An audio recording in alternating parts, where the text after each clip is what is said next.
जय श्री गणेश जी महाराज की जय। सर्व मंगल मांगल्ये शिवे सर्वारक्षाधिके शरणत्र्यंबके गौरी नारायणी नमोस्तुते। जय माँ भवानी।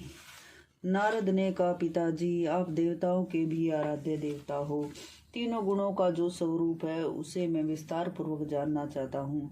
ब्रह्मा जी ने कहा, निष्पाप नारद, तीन अहंकारों की तीन शक्तियां हैं। वे ज्ञान शक्ति, क्रिया शक्ति और अर्थ शक्ति के नाम से विख्यात है। नारद, अब उनके कार्यों का निरूपण करूंगा। तामसिक द्रव्य शक्ति से शब्द, स्पर्श, रूप, रस और गंध, इन पांच तन्मात्राओं की उत्पत्ति बतलाई जाती है। आकाश का गुण शब्द, वायु का स्पर्श, अग्नि का रूप, जल का रस और पृथ्वी का गुण गंध है। द्रव्य शक्ति से संबंध रखने वाले ये दसों जब एकत्रित होकर प्रकट होते हैं तब इन्हें तामस अहंकार से उत्पन्न सृष्टि कहा जाता है। सात्विक अहंकार से संबंध रखने वाला जो ज्ञान शक्ति है उसे दिशा, वायु, सूर्य, वरुण, अश्विनी कुमार, पांचों इंद्रियों के पांच अधिष्ठाता देवता, बुद्धि प्रवृत्ति, अंत कारण के अधिष्ठाता चंद्रमा, ब्रह्मा, रुद्र और चौथा क्षेत्रज्ञ तथा मन सहित 15 प्रकट होते हैं। सात्विक अहंकार की यह सृष्टि सात्विक सृष्टि के नाम से विख्यात है। रस और गंध, इन पांच गुणों से पृथ्वी परिपूर्ण है। इस प्रकार सभी वस्तुओं के सम्मेलन से ब्रह्मांड की उत्पत्ति होती है। ये सभी जीव मिलकर ब्रह्मांड में स्थिर रहते हैं। 84 लाख प्राणी कहे गए हैं। व्यास जी कहते हैं, राजन, मेरे पूछने पर नारद जी ने यह सभी प्रसंग मुझे विस्तार पूर्वक समझा दिया। वास्तव में जिससे सारा जगत व्याप्त है उसी पर शक्ति की आराधना करनी चाहिए। कार्य भेद से वही शक्ति कभी सगुण और कभी निर्गुण भाव से विराजमान हो जाती है। तुम उन्हीं का भजन और पूजन करो। वे ही महाकाली, महालक्ष्मी तथा सरस्वती है। संपूर्ण प्राणियों की अधिष्ठात्री है। प्रसंगवश अस्पष्ट नाम से उच्चारण करने पर भी अभिलाषित दुर्लभ पदार्थों को प्रदान कर देती है।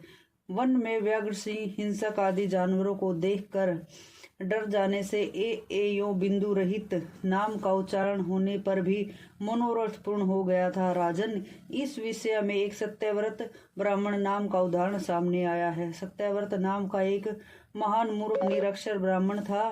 किसी कोल के मुख से सुनकर प्रसंगवश उसने उसका उच्चारण किया था। अनुस्वर का उच्चारण उससे नहीं हो सका, केवल इतना ही उच्चारण हुआ। फिर भी वह एक बड़ा विद्वान हो गया। एक कारक उच्चारण करने से ही उस पर भगवती प्रसन्न हो गई। दया की ओत प्रोत रहने वाली उन भगवती परमेश्वरी ने उस ब्राह्मण को कविराज बना दिया। बोलो भगवती मैया की जय हो। जन्मेजय ने पूछा, वह द्विज श्रेष्ठ ब्राह्मण सत्यव्रत कौन था? भगवती इतना करने से ही कैसे प्रसन्न होगी? मुने, मन को मुग्ध करने वाली है कथा विस्तार पूर्वक सुनाइए। सूत जी कहते, इस प्रकार जन्मेजय के पूछने पर सत्यावती नंदन व्यास जी परम उदार, पवित्र एवं मधुर वचन कहने लगे। व्यास जी ने कहा, राजन, यह पुराण संबंधित पावन कथा जिसको मैं आज कहता हूँ तुम ध्यान से सुनो। एक समय की बात है, मैं पवित्रतों में भ्रमण करता हुआ पुण्य भूमि नैमिषारण्य में पहुंचा। वहां बहुत से मुनि विराजमान थे। उस समय उन ब्राह्मणों के समाज में कथा आरंभ हो रही थी। जमदग्नि जी ने सामने बैठकर मुनियों से इस प्रकार प्रश्न पूछा। जमदग्नि जी बोले, मुनियों, किसकी उपासना करनी चाहिए? कौन देवता अभिष्ट फल प्रदान करता है? इस प्रकार मुनिवर जमदग्नि के पूछने पर लोमेश जी ने कहा, जमदग्नि, तुमने जो प्रश्न किया है उस विषय में मैं कहता हूँ, सुनो। सभी कल्याणकारी पुरुषों को चाहिए कि वे माँ शक्ति की उपासना करें। उपासना करने पर वे तुरंत वर देने को तत्पर होती है। मुनीश्वरों, एक परम पावन कथा कहता हूँ, सुनो। एक कैसा अक्षर के उच्चारण करने से ही ब्राह्मण को मोक्ष प्राप्त कर लिया। कौशल देश के देवदत्त नाम से विख्यात कोई एक ब्राह्मण रहता था। पुत्र प्राप्ति के लिए उसने सविधि पुत्र श्रेष्ठ यज्ञ आरंभ किया। कुछ समय व्यतीत हो जाने पर देवदत्त की सुंदरी पतिव्रता स्त्री ने गर्भ धारण किया। ब्राह्मण पत्नी का नाम रोहिणी था, नक्षत्र रोहिणी था। उसी शुभ मुहूर्त में उस रोहिणी नामक भार्या ने सुंदर पुत्र प्रसव किया। उन्होंने अपने पुत्र का नाम उत्थय रखा। वेद अध्ययन की विधि उपस्थित हो जाने पर गुरुदेव उत्थय को पढ़ाने लगे, किंतु उत्थय ने एक भी शब्द उच्चारण नहीं किया। वह मूर्खों की भांति चुपचाप बैठा रहा। फिर तो पिता ने उसे बहुतेरे ढंग से समझाया, किंतु मूर्ख की बुद्धि ठीक रास्ते पर नहीं आई। वह मूर्खों के समान पड़ा रहा। फिर तो पिता देवदेव चिंता के समुद्र में डूबने लगे। तपस्वी तथा जो प्रजाजन थे उन सब में इस बात का प्रचार हो गया कि उत्थय मुनि मूर्ख है। जब सारी जनता, पिता, माता, बंधु बांधव सभी उत्थय की निंदा करने लगे, तब उस ब्राह्मण के मन में वैराग्य उत्पन्न हो गया। वह मन में जाने लगा, गंगा के तट पर एक पवित्र स्थान था। वहीं सुंदर कुटी बनाकर जंगल में मूल फल खाकर जीवन व्यतीत करने लगा। वहां मन और इंद्रियों पर संयम रखते हुए वह रहने लगा। उत्तम नियम बना लिया, कभी झूठ नहीं बोलूंगा।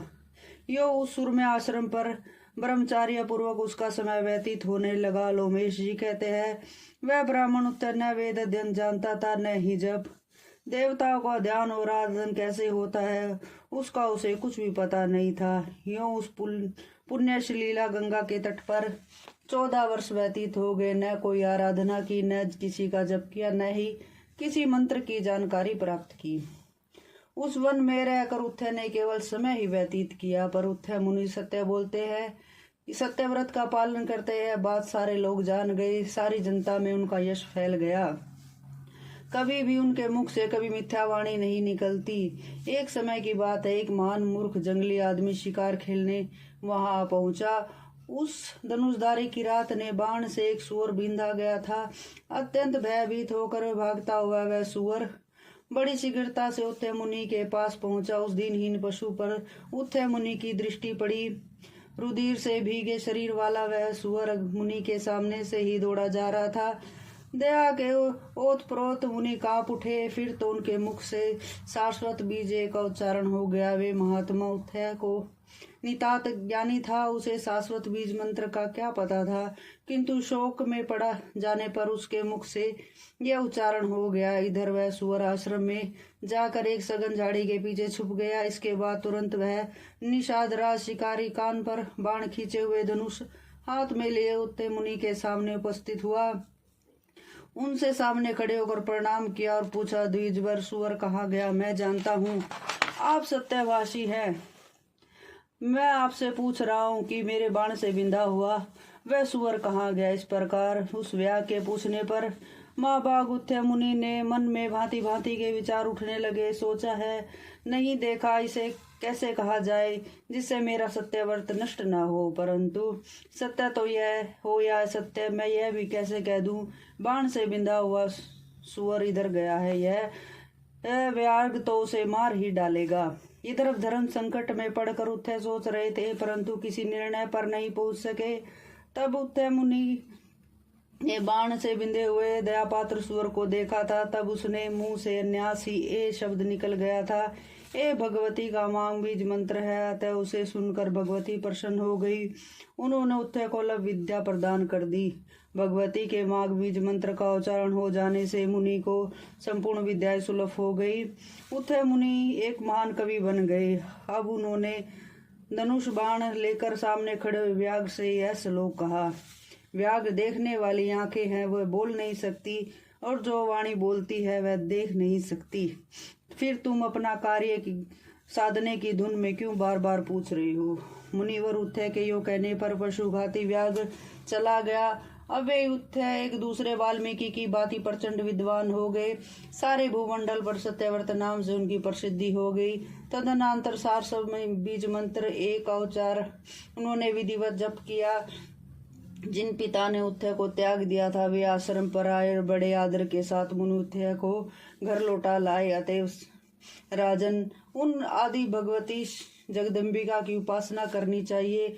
व्यास जी कहते हैं, राजन नेमिषारण्य क्षेत्र में मुनि मंडली बैठी थी। उस समय लोमेश जी के मुख से भगवती का यह उत्तम महात्मन मैंने सुना था। बोलो भगवती मैया की जय हो।